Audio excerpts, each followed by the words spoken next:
ಕೊಂಕಣಿ ನಾಟಕ ಸಭಾ ಮಂಗಳೂರಿದರ 78ನೇ ವಾರ್ಷಿಕೋತ್ಸವ ಸಮಾರಂಭವು ಮಂಗಳೂರಿನ ಡಾನ್ ಬಾಸ್ಕೋ ಸಭಾಂಗಣದಲ್ಲಿ ನಡೆಯಿತು. ಕನ್ನಡಿಗ ಪತ್ರಕರ್ತರ ಸಂಘ ಮಹಾರಾಷ್ಟ್ರ ಇದರ ಅಧ್ಯಕ್ಷ ರೋನ್ಸ್ ಬಂಟ್ವಾಳ್ ಮುಖ್ಯ ಅತಿಥಿಯಾಗಿ ಭಾಗವಹಿಸಿ ಮಾತನಾಡಿ, ನಟನೆ ಮನುಷ್ಯನ ಹುಟ್ಟಿನೊಳಗಡೆ ಮೊದಲುಗೊಳ್ಳುತ್ತಿರುವ ಕಾರಣ ಮನುಕುಲದ ಆದಿಯಲ್ಲಿ ರಂಗಭೂಮಿ ಉಗಮವಾದ ಕಲೆ.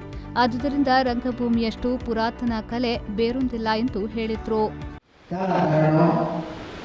आणि हांगा आसच्या सर्वजण हांगा मालगडे तशेंच नवे कलाकार आसात. तुमकां सर्वांक नाटक सभेच्या वर्सुकी दिसाक हांव उल्हास पटयता. खासच्या भुरग्यांक समर्पीत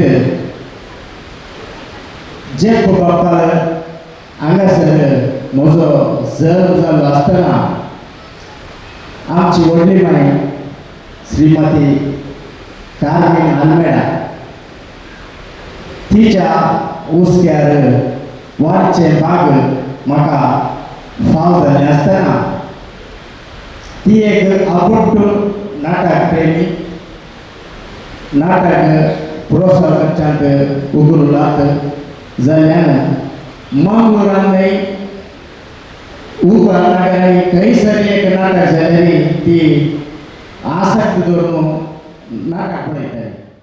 ಈ ಸಂದರ್ಭ ಹಿರಿಯ ನಾಟಕಕಾರರಾದ ಚಾರ್ಲ್ಸ್ ಸಿಫೇರಾ, ಗ್ರೆಟಾ ರೆಬೆಲ್ಲೋ, ಅಲ್ವಿನ್ ಫರ್ನಾಂಡಿಸ್, ಮೇರಿ ಲೋಬೋ ಅವರನ್ನ ಪುರಸ್ಕಾರ ಪ್ರದಾನಿಸಿ ಅಭಿನಂದಿಸಲಾಯಿತು.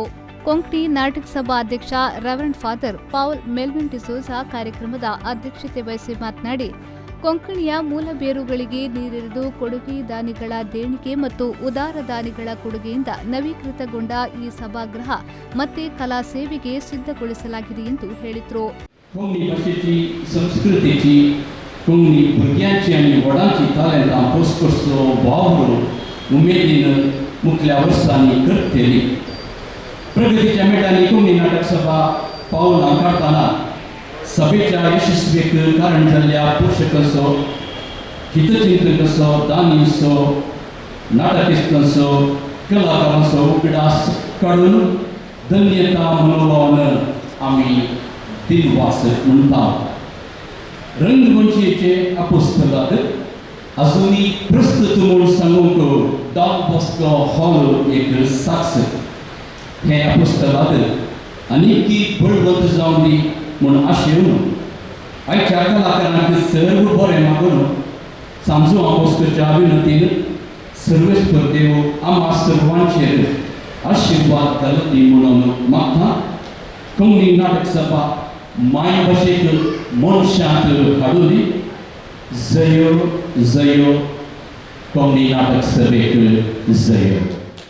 ವೇದಿಕೆಯಲ್ಲಿ ನಾಟಕ ಸಭಾ ಉಪಾಧ್ಯಕ್ಷ ಲಿಸ್ಟನ್ ಡೆರ್ರಿಕ್ ಡಿಸೋಸಾ, ಪ್ರಧಾನ ಕಾರ್ಯದರ್ಶಿ ಫ್ಲೋಯ್ಡ್ ಡಿಮೆಲ್ಲೋ ಕಾಸಿಯಾ, ಕೋಶಾಧಿಕಾರಿ ಜೆರಾಲ್ಡ್ ಕೊನೆಸೋ, ಜೊತೆ ಕಾರ್ಯದರ್ಶಿ ಪ್ರವೀಣ್ ರೋಡ್ರಿಗಸ್ ಉಪಸ್ಥಿತರಿದ್ದರು. ಮನೋರಂಜನೆ ಅಂಗವಾಗಿ ದಿವಂಗತ ವಿಲ್ಫಿ ರೆಬಿಂಬಸ್ ವಿರಚಿತ ಕೆಡಿ ಬೋನಾ ಬಿಎ ಕೊಂಕಣಿ ಕ್ರಾಂತಿಕಾರಿ ಸಾಮಾಜಿಕ ನಾಟಕವನ್ನು ಮಂಗಳೂರಿನ ಹಿರಿಯ ನುರಿತ ಕಲಾವಿದರು ಪ್ರದರ್ಶಿಸಿದರು. ಆರಿಫ್ ವಿ4 ನ್ಯೂಸ್ ಮಂಗಳೂರು.